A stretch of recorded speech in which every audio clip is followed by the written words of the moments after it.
of all time.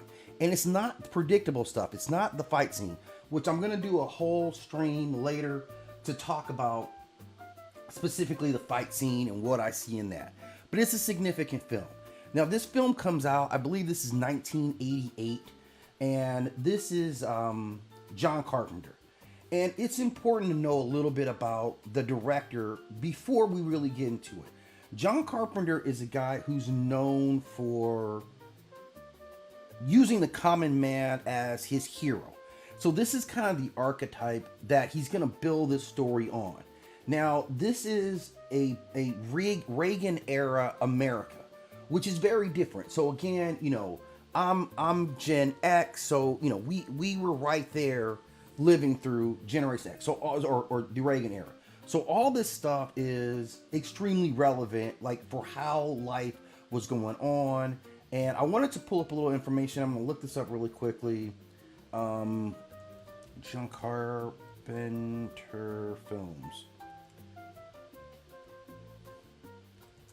And so I want to really talk about the director because you can see the director in his work. Now, this guy is known, John Carpenter, for doing a lot of like quote unquote kind of minimalist or low budget films that have extremely high impact, right? So if you know this guy's work, like this is Halloween, think Halloween 1978, that's John Carpenter.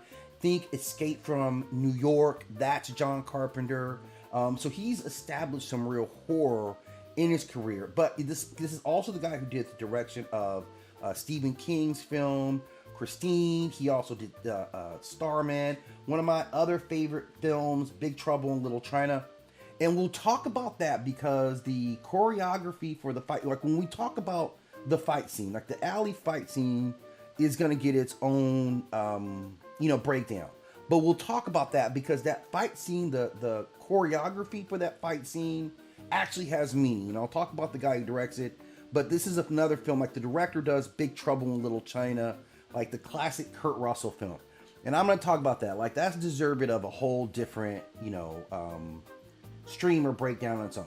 But what I wanted to get across is that this guy has done a ton of films, right? And he's always kind of worked with this story of the coming from the little guy. He tells stories from the small guy, the average, everyday working man. That's why it's so important for this film.